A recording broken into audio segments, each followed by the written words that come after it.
So let's take a look at this clip from Dr. Julie where she talks about overthinking and the relationship to stress. People are living at a higher level of stress all the time. And when your stress level, your arousal level is higher, you're more vulnerable to overthinking. So a lot of people think I'm overthinking something because there's something wrong with me, or I'm just a worrier.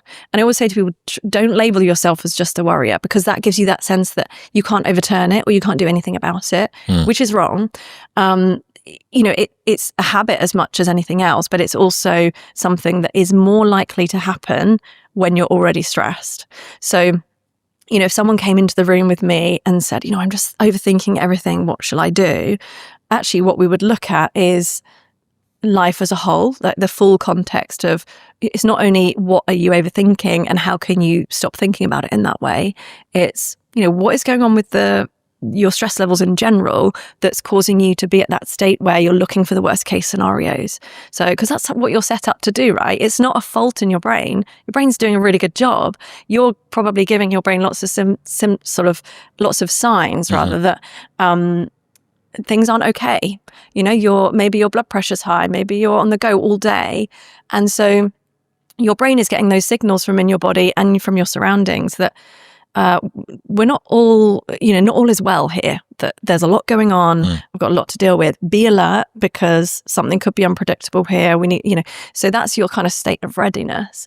So I think when you're dealing with overthinking, it's important not to just deal with overthinking, but to look at everything as a whole. This is really important. So I'm going to dive deeper into this. She made some really great points. I'm going to go a little bit deeper into the physiology and, more importantly, what we can do to break free from this, because I have definitely been an overthinker. I've helped many women with this.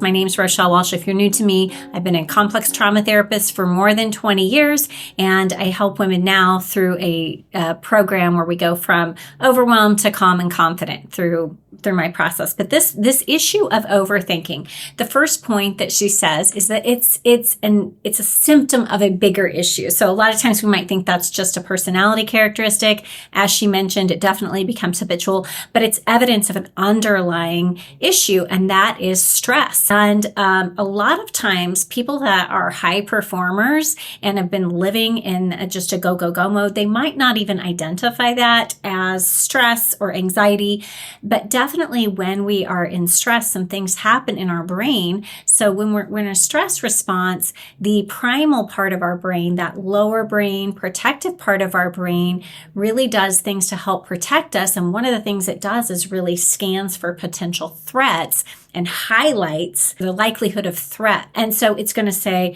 not only is there somebody chasing you or you're physically safe, but what would happen if this? And what if you fail? And what if this happens? And what would this person think? And maybe I should do it this way. And it's really just going through and exaggerating potential threats.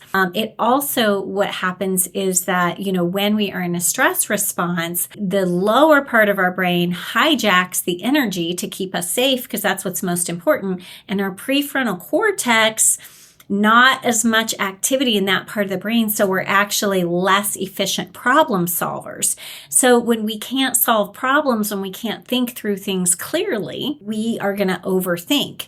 Another thing it does is it can cause kind of a freeze response where we're afraid to take action, pull the trigger, make a decision, take the next step. And so the more that's where she said it can be a habit. Overthinking can be a habit. So then the more we don't take action, the more we don't trust our judgment, the more habitual it becomes, because that just becomes the way we do things, right? And when we're stressed, our brain is not processing clearly. We don't have the clarity. We're not seeing things in the proper perspective. We can overthink as a symptom of stress. One of the things you could do, I would say, is you could practice making decisions quickly. Like that, you might be, if you're in a pattern of overthinking, you might be overthinking a whole lot of things that are really inconsequential. What gift to buy? What grocery item to buy? Should I go to this function or should I stay home and rest? Like, you may be overthinking So many things. So start with the little things and just practice taking action. But the bigger issue is that it really has to do with calming that perpetual stress response, because not only is it causing the symptom of overthinking, but it's really taxing your body. So just like your brain doesn't process information as clearly when you're stressed, your immune system doesn't function as well. Your body, it makes us more prone to things like autoimmunity, because stress is chronic inflammation in the body. So there's this physiological issue, and then there's these behavioral outcomes. So we can try to change behavior, and we should, like, practice making decisions more quickly. Give yourself a time limit. When you catch yourself in patterns of thinking through and regret, try to stop yourself, be confident with your decision. Trust that even if it was the wrong decision, that you're going to be okay. You can still navigate whatever challenges come. But also then paying attention to what's in that lower part or subconscious, that autonomic nervous system.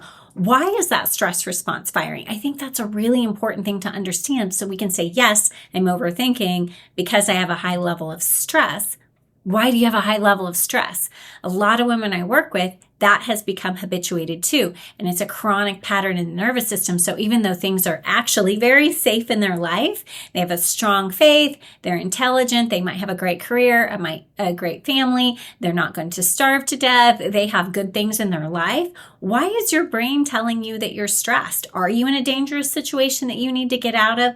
Or has your nervous system just habituated to chronic stress? Because if that's the issue, that needs to be fixed. Of course, if you're in an unsafe situation, we need to get out of the situation. But what many people find is they think the situation is causing stress, the job or whatever, then they go to another job, and that continued stress pattern reemerges, and it doesn't go away, right? Because that's in the deep level of the brain, the nervous system, where you really have to go in and calm through the body, through the nervous system to get to a lowered stress response. The other thing is there might be subconscious patterns, right? You can't get to subconscious patterns while you're stressed. Most people don't know that, but when you're in a state of high stress, you cannot unlock subconscious patterns. So these subconscious patterns not only might be contributing to the stress response, but they might be perpetuating it, right, through our behaviors. So there might be subconscious patterns that say, maybe you're overthinking everything because you don't want to make a mistake, because there's a subconscious belief that says, I have to be perfect.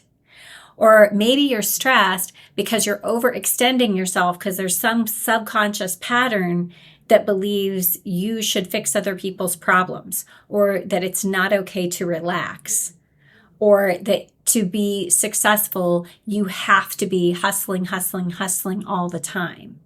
Or that you have an inner self-critic where you are constantly looking at all the gaps where you could have done things better. So if we don't relieve the underlying stress response in the nervous system and lower brain, and if we don't correct these patterns, subconscious patterns, we're going to continue to be stressed. And that is going to have many symptoms.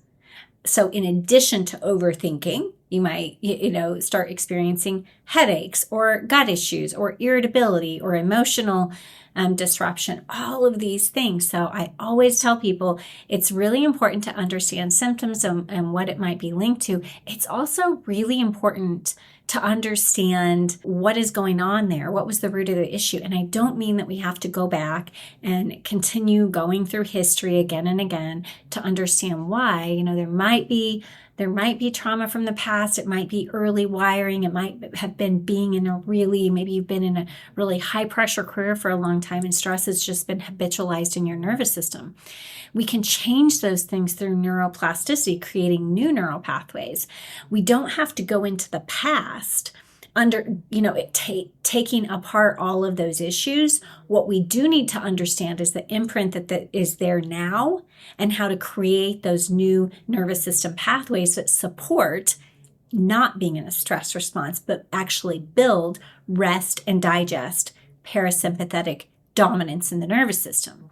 Because then when we fix that, overthinking, as well as maybe sleep disturbance and muscle tension and irritability and self-criticism, all of those other symptoms can, be resolved by getting to the core of the issue. So I hope that's helpful. Again, my name's Rochelle Walsh. If you're new to me, listen for more. And also, there's a masterclass below where I explain more in depth about this, as well as my strategy called My Method that I have put together after decades of a lot of advanced training, and that helps women really fix this problem, not only really effectively and quickly, but in a lasting way that really transforms. Give it a listen if that information is interesting to you. If not, listen, and I'll have more videos about different topics. So thanks for listening in.